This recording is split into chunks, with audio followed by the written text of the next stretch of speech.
Welcome to the On-Premise IT Roundtable podcast, the only podcast that dares to be both on topic or on premise and on location, on premises.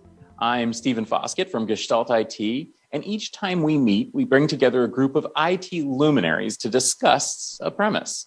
This episode, the premise, is something we've noticed here at Tech Field Day this week, which is it seems like nobody's listening to each other. Nobody's understanding each other. Nobody ever seems to learn anything from one discipline to another or from one generation to another. It seems like everybody's reinventing things all the time. But before we get into this premise, let's meet who's on the podcast today.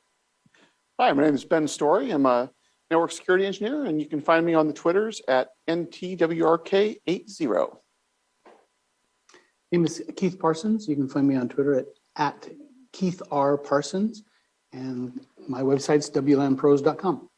And I'm Aaron Conaway. I'm on Twitter at aconaway.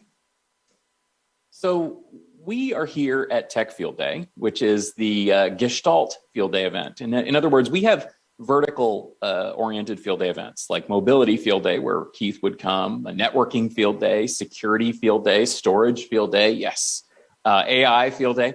But one of the things that happens, where the magic happens with Gestalt IT, and that's why we called the company that, was when we bring a diverse group of people together, we have them learn about different companies, just like we did this week. We had storage companies and security companies, networking, applications, and we ask everyone to sort of listen in and bring their diverse perspectives to the table to learn, to help each other learn, to help each other grow and understand things better. That's all well and good for us. Wouldn't it be great, though, if the companies and the product people were doing that too? I don't know about you guys, but we've got a saying in the storage industry that you can always tell that a storage product is going to fail when it was developed by people who aren't storage people. You know, somebody who comes in from outside and decides, oh, that storage stuff, well, that's the easy thing. Let me bring my networking skills to this, or let me bring my security skills to this, or let me bring my whatever skills to this, and I'm going to show them because I bet they never thought of this. Well, on the one hand, they're right. The storage people probably did never think of some of the things the networking people knew. But on the other hand, well, none of this stuff is easy. Wouldn't it be great if they all actually talked to each other and learned from each other and relied on each other's expertise? Doesn't seem like it's happening. Keith, I'm going to throw this to you first, because frankly, you come from a bit of a different perspective. You know, you've heard security companies and storage companies and networking and so on this week. But your background in the mobility and the Wi-Fi space really gives you a completely different perspective. Yes, and thanks for having me come to Tech Field Day. It's been nice to see some different technologies. There are similarities, of course, and a lot of differences. It's a little sad, though, that at this Gestalt IT event, you get to see that there's different silos of information, and they don't always talk together. And what I've noticed is there's so many similarities. I wish more people would talk together. People in the mobility space repeat the same mistakes that others have already solved, and they do that because they're stuck in their silo.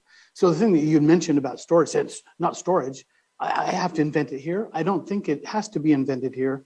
It's just VCs usually fund companies where they get to say those things. We've got something different. One of the things I noticed this week in the Tech Field Day presentations is companies are about their technology, and yet in the business role, they have to be about a business model that makes sense and makes money. And every presentation I've wanted just to say, get to the business model, because that's going to drive all the other little pieces. And they kind of miss it because they're on their technology bent. So just to follow on with this topic, I don't think it's just between silos. It's also inside. We have generations of technology, and we go back and we didn't learn from the past as well. And funny that today someone was talking about how we were distributed, then centralized, and distributed and centralized, and they weren't talking about Wi-Fi. They were talking about a whole different industry who went through those same cycles. And I think we all do that. Well, there's also different levels here too. There's the industry-wide, like you're talking about, right? Like one industry or one sub-industry of IT doesn't take lessons from another. But even within a company, right? I was thinking earlier, when Wall first started doing network automation, DevOps stuff. Let's throw more buzzwords out there. SD. Okay. And, we were doing, I was sitting there doing Python and I was like, I need to manage passwords. How do I manage passwords? I just had no idea, right? So I'm Googling whatever. My boss said, go ask the developers on the other end of the building because they get audited for their password management in the applications. I'm like, oh, that's pretty neat. Like we have them just down the street. Yeah, they're literally right there. Just go ask what they do, right? So even at that level, we don't even talk like between silos. And conversely, when like app managers do stuff to load balancers where I know about the load balancers and they don't, you wind up with outages because they don't know what they're doing, right? And are afraid to ask. And I don't know if that's a management issue at that level, but then how do you apply? Where's the blame? I guess I'll blame my managers for that one, right? But who do you blame for the industry-wide walls that are put up and the silos that are put up for that? I think from the industry perspective, a lot of it comes from the complexity.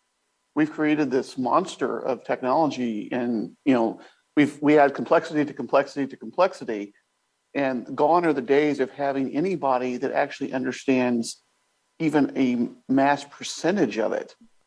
Everybody has to become a specialist in their area, because if they try to be a specialist on it all, either A, they're a genius and they're like hired by some company and they're going to be put in the ivory tower, or B, their head is just going to explode. I mean, I remember when I first got into the industry, it was very common to have an IT generalist. And the only place I see that now are in industries that can't afford more than one person. So you have like the K-12 schools, the rural schools districts, they've got that one guy that tries to do everything and teach math on the side. And teach math and esports on the side. Exactly. Yeah. And they just can't do it. And of course they come begging for help, because we as an industry, we're horrible about sharing information between our verticals, like mobility, et cetera.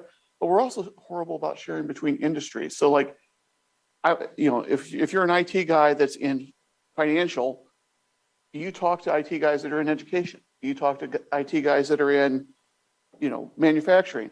Because I've crossed multiple industries over the years, and I'm noticing as a consultant now, I'm seeing the same problems over and over and over again in different industries. And they're like, well, this is a totally new problem. No, it's not. And we're doing a horrible job telling the story of what we found in the past. And that's part of the reason. But where would you go find it? You've had that experience in being in different verticals. Yeah. So you've seen the problem before. If someone's just stuck in one vertical, how would they know that other problem got solved? Well, that's what I think is we need to tell those stories. And I think that's one of the reasons it's important for people like us that put things out on Twitter, put things out on blogs or whatnot, because if you type into Google and you're searching for something, it's got to be there to find it. Well, I just have to say, I don't think I'm alone in this, but more people need the blog because it's a really good memory. Quick I guilt can't to me tell you about how many. blogging, Keith. Yeah, Come really. on, man. I don't know how many times I've done a Google search for a problem I had, and my own blog came up. It's just I can't hold it all in my head. So the more people blog, the more we have that asset. Well, I think we've all had people also call them and say, "Hey, man, I found your blog. It saved me today. I'm going to buy you a beer next time I see you because I've been working on this for how long, right?" Yep. So yeah, sharing is a big deal. And even I was looking at my not my Twitter feed, but the new people I follow over time, right? Like Keith, I've been following you for like 12 years or something, right? Since the beginning. I mean, I'm not paying attention to it, but Okay, good. I'm following you.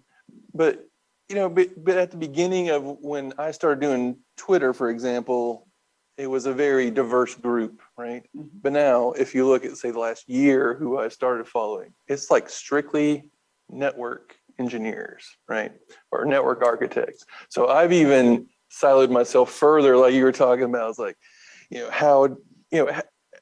what do we have to do to make sure we're sharing outside, and it's ingress and egress information too, right? And I think part of that is just trying to harness that fire hose of information, because the more people you add to your Twitter, the more people you're trying to follow and trying to keep track of, and it Well, gets crazy. Well, I think part of what I was saying too is I would like, I don't care about that Yeah, wireless mute, guy. mute. I don't care about Yeah. that security person.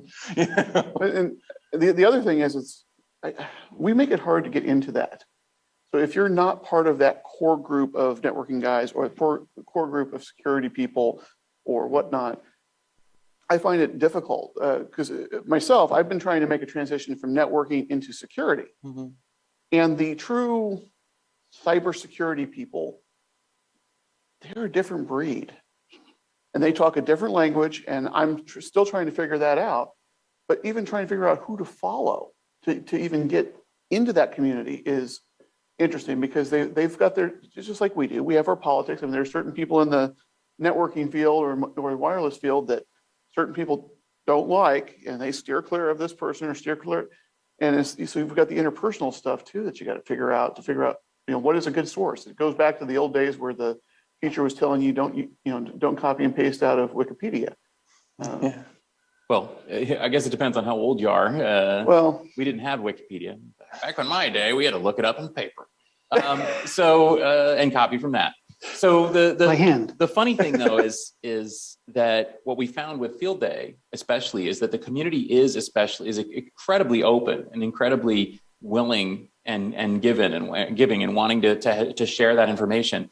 And one of the things that Keith mentioned as well, blogging, the spirit of blogging was so selfless. It was such a spirit of, I discovered this, I want to share it with the world, I want to help the world understand it. But then it seems it almost got corrupted into a spirit of, I'm going to be a capital I influencer, and I'm going to be the cool kids club, and I'm going to exclude people from my discussions because I want to make sure that that I'm one of the special people. But that's not the feeling that I get from a lot of the folks in the industry when you meet them. I feel like they're not actually like that. They're surprisingly open and surprisingly giving. And though things have changed, I think that there are other platforms. I mean, we mentioned Stack Overflow, GitHub, podcasts. I think that has that same open spirit of sharing information that we saw in blogs 10 years ago. mm-hmm. But I want to shift gears here a little bit, and I want to talk about products and technologies. Truly, one of the challenges that we see with Tech Field Day is, as you mentioned, that it seems like one industry isn't learning from the lessons of another industry. A very concrete example of that, and the reason I'm bringing it up here is because of exactly who I've got here. When we started doing Wireless Field Day, I was blown away to discover this whole controller-based architecture where you have a number of access points out there all across, literally thousands in many cases of access points that you kind of don't care about. So instead of being pets, they're cattle. And then you have a controller, and the controller basically gives them their tasks, their configuration, their everything. And if something happens to one of those APs, that doesn't matter, right? If it goes offline, if you have to replace it, whatever, even if they're kind of covering for each other. And this is essentially the software-defined networking architecture, the software-defined storage architecture, the modern Kubernetes cloud architecture, except it's been existing in Wi-Fi for a decade or more. And that was a very concrete example. And it was a really eye-opening moment for me as a technologist to say, I never made that psychic jump that my hardware was not important in many cases, that it was just cattle and I just needed to direct the hardware on where to go. And yet that's where the entire industry is going. Give me an example, if you can, of something you've noticed that is done right in one field and wrong or could be applied to another field.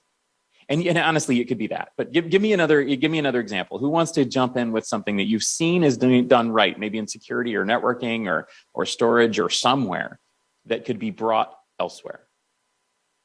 Well, that was the greatest example, right? Well, of course it was. Of course, because it came from you mostly. Yeah.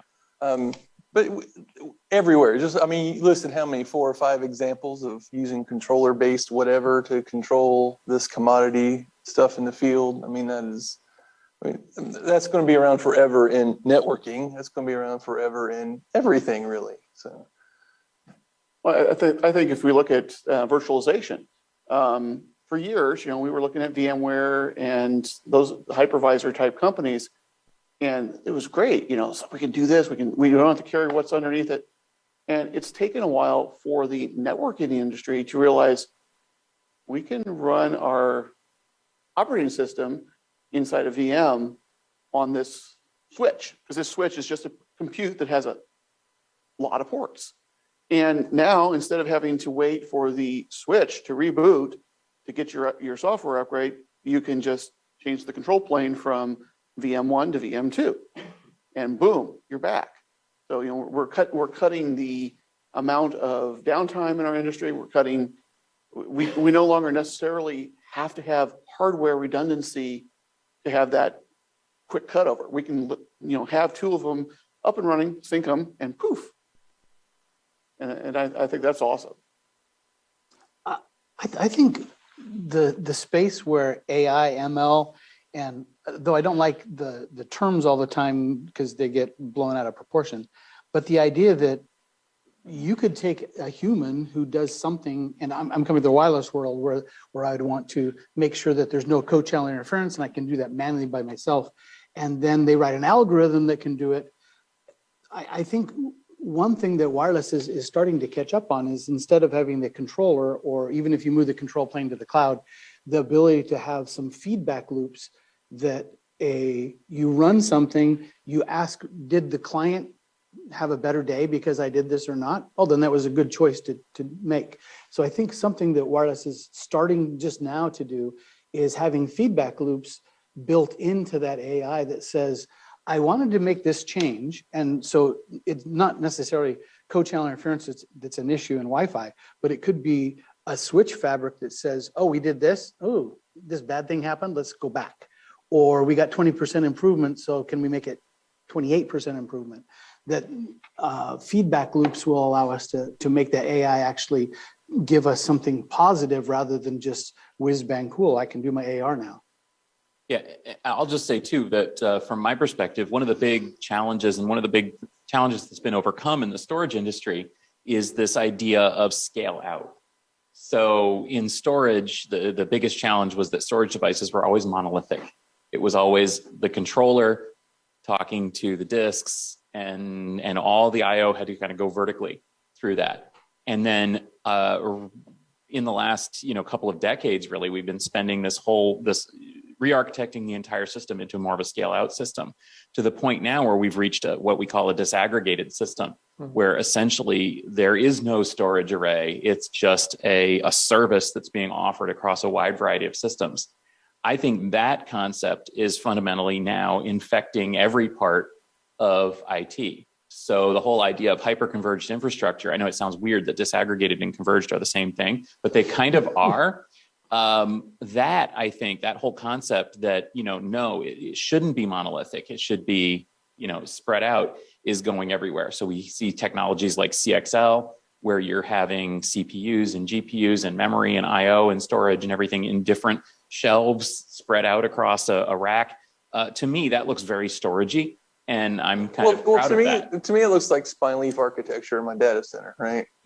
I mean, we've been doing that a little bit, but that's great that the presentation we saw was amazing, and I had no idea really what was going on with it until the bus ride last night, or while we were going to dinner. That's just amazing stuff that I thought, as a non-storage, non-compute person, that, surely that already existed, but no, I guess not. We didn't see the real physical disaggregation of these components, but that's what we have been doing in networking for a while now. So. Yeah, that's true. And I love that. I love the fact that we're starting to see some progress. Are there other areas that you guys are seeing this progress happening? Yes, across a wide range. My eyes have been opened a bit just last week with Aruba Atmosphere, and then this week with Tech Field Day, seeing the wide change, how vendors can't really be the little silo they used to be. In my space, there used to be wireless only, and then they got picked up by, we need to, in fact, even the Gartner Group said, if you don't have your own switch, then you can't even play in this space. And now it's not just the switch, you have to have the whole infrastructure. So there's aggregation happening everywhere. And I hope that it's sharing more than just a marketing moniker, that they're actually getting their technologies to share and learn from each other as well.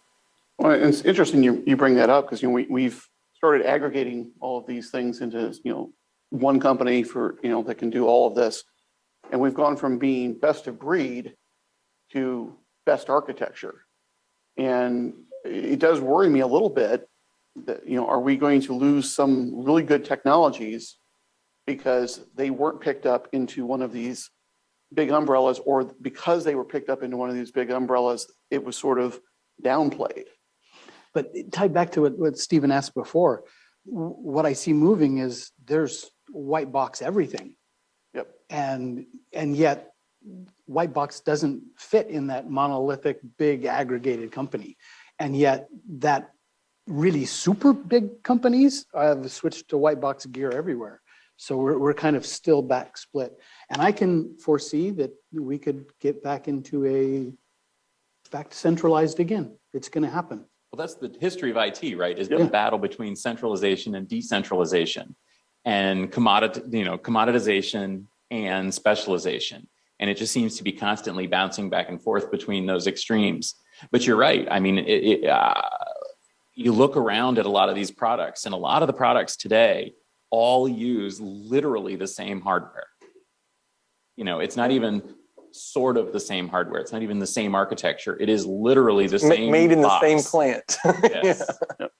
But at the same time, we're seeing certain vendors that are saying, well, look at our fancy dancy silicon, whether that be Apple, Cisco, or whoever, we're making this special because they're trying to differentiate from the fact that everybody else is using that same chipset. So I guess the question is, is it worth that extra money or not? And we as an industry have to kind of figure that out. I mean, obviously Meta and some of these other hyperscalers are saying, no, it's not. We'll use all the off-the-shelf technology we can find. I think it goes back to our standards, that the standards themselves were designed by the vendors who put in the standard, there's this base, but then there's options, and yet it's still a standard, but they left in their spaces that they could have their own little place. So it's been around for decades. That kind of brings me to a side tangent about not learning from our mistakes. IoT, wireless IoT devices have to start reading the 802.11 spec and learning how to use all of the .k. They whatever. don't, and they won't, because the chip manufacturers politically went into the standards bodies and overwrote them and said, we each have a vote, and we're going to come in here with 300 votes for saying 2.4 gigahertz needs to be an 802.11 AC. And they won, and so now we are stuck with that. I don't necessarily mind the 2.4 gigahertz part for IoT. Fine, if they want to live in that congested space, that's their own prerogative. But start supporting things that help us as engineers tell your client to behave better. Yeah, you would think, Yeah. but that's not, the chip manufacturers don't want to. Yeah, they're stuck in we want a commodity so we can get a really cheap one, and then people buy the cheap ones that don't do the things that we like them to do, and yeah, Exactly. I don't know if it's going to get ever Because better. it's always the client. It's always DNS. So let's follow from that. That's an interesting point. So you've brought up effectively that there's politics involved. There's just the reality of chip availability. Sometimes it's practical, power, cost, things like that. Why don't industries, do you think it's just the fact that they're not paying attention? Do you think it's the fact that we're not talking? Or why don't the lessons of history get absorbed and incorporated into the future? I think part of it is, and I've worked with a bunch of manufacturers who in the wireless space at least, want to get their IoT product. They just want to go say, my job is this stoplight controller. And let me just grab a module that I'm selling this stoplight thing. I'm selling something in the medical field. I'm selling something. And the communication backhaul, it's not what I'm selling. Just go get me one. And they just go buy the cheapest one that has some generic code on it. And then, and the generic code didn't go through the trouble of adding the KDR or whatever. And so they met the minimum requirements of the networking side, but they're really selling a different product. And it's how do we get, and specifically for medical, once they get that approved, it's a 5-7 year process to get it replaced. So we're kind of stuck with it. Yep. Well, and I think too, it's also a matter of, it's not their cup of tea. It's not what they're, like they don't focus on it. Yeah. And like how many devices have you come across in the IT industry that are IP enabled, which really what that means is they stuck a serial to LAN converter on it, and you have something that allows you to SSH and then get a serial console into their device. And then you can't figure out, well, why is this so slow to interact with, or why is it horribly insecure? Well, like the recent security problem with APC and their UPSs. The UPS firmware itself is where the security problem lies, not on the interface to get to it. And it's such a pain to patch it because you have to take the load off the UPS to patch it. And it's like there's the layers of layers that we've got that we're building up, and no one's watching the under layers until they get exploited. I have a good example. I had a customer who had put in 300 video doorbells in an apartment complex, and they were thinking they were on cutting edge because they bought PoE doorbells. And it was a new building, so they ran PoE cable, but the cablers knew that it was PoE only, so they only brought the pairs for the PoE, and they were wireless. And he said, they're wireless doorbells, but they're powered via PoE, and they just didn't use the rest of the cable. And then the problem was a wireless problem because you have 300 all on the same channel doing the same thing, and they didn't work. And yet the solution was physically already there. And the installers had actually cut the cables that would have been the data out of their way to defeat the solution. Out of their way because, what do we do with these extra ones? We don't need them. Of course, they cut them back just enough you couldn't reach them again. Maybe that's another thing, I think, that maybe that's another lesson that we could take, in that another reason we never seem to learn is because we seem so ready to reject anything that's old or previous generation or not invented here.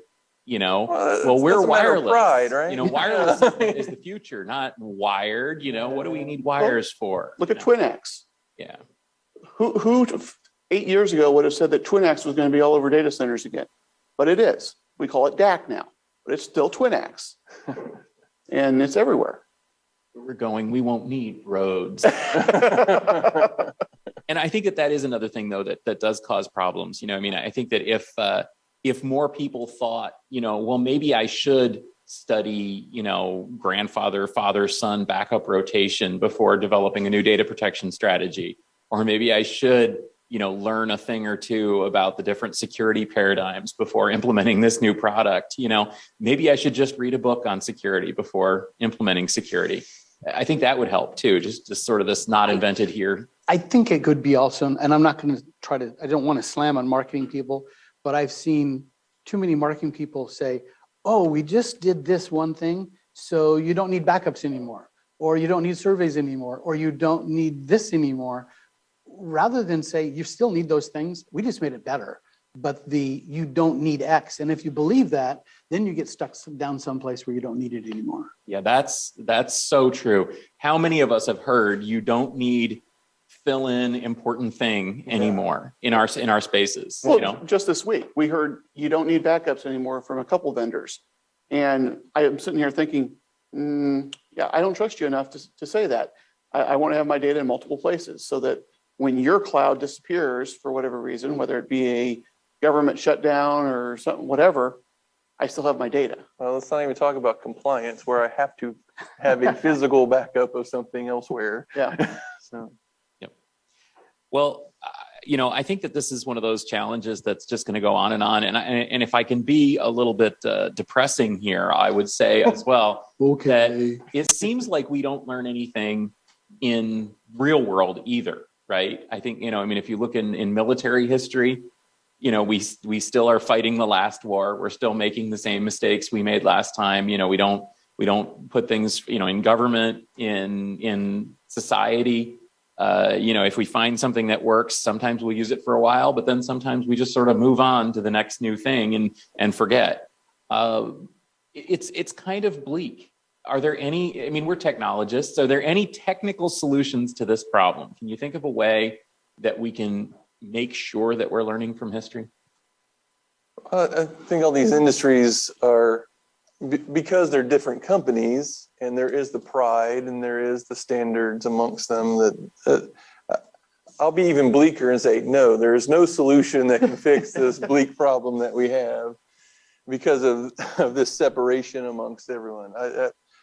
We can all just do our part to, we can all blog and tweet better. I think that's actually the answer, is not just the blogging, but the reading of other people's blogs and the reading in general. Stephen mentioned you should read a book on security. Yeah, you should read more.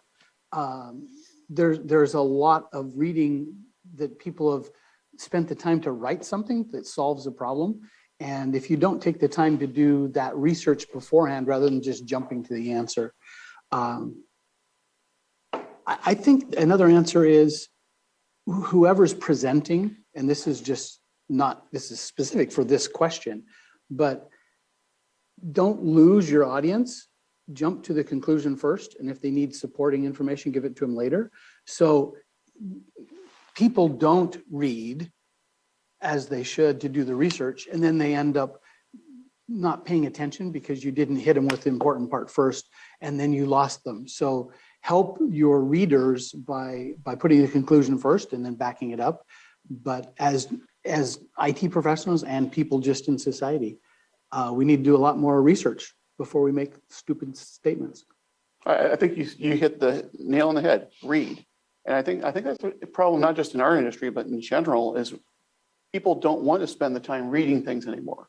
You remember when you used to have the shelves of giant books on the back, and that was a sign of, hey, this guy knows what he's doing. Oh, I still have those because it's got that much dust on it. Well, yeah, exactly. But the problem with today is everything is a video. It's short. Everything's short content now. And heaven help you if you have to try to Google and find something, because it's all in video. There's no transcript to be searched. There's no text to be searched other than the keywords that they decide to put in the YouTube description. And the problem with videos are they're serial. Exactly. You don't have random access. You can't just look at a document and say, I want to pick up this piece of information. Table of contents. Right, exactly. And so I find that difficult when everything's in video. I've got a couple vendors that everything is video documentation. This is video, by the way. Well, I know we're on video, but what I'm saying is when I'm trying to find, like a technical document, and all I have is a video, I have to sit there and kind of, slowly scroll through it, trying to find that tidbit that I need.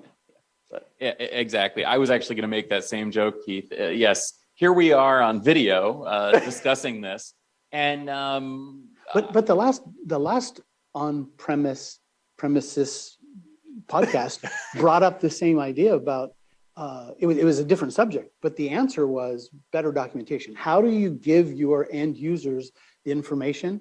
And I think what we're all saying is it also needs to be easily accessible. This is a nice format, and if you're driving and you're listening to a podcast, perfect. That's a good place to consume this, or you're working out, or whatever the issue is.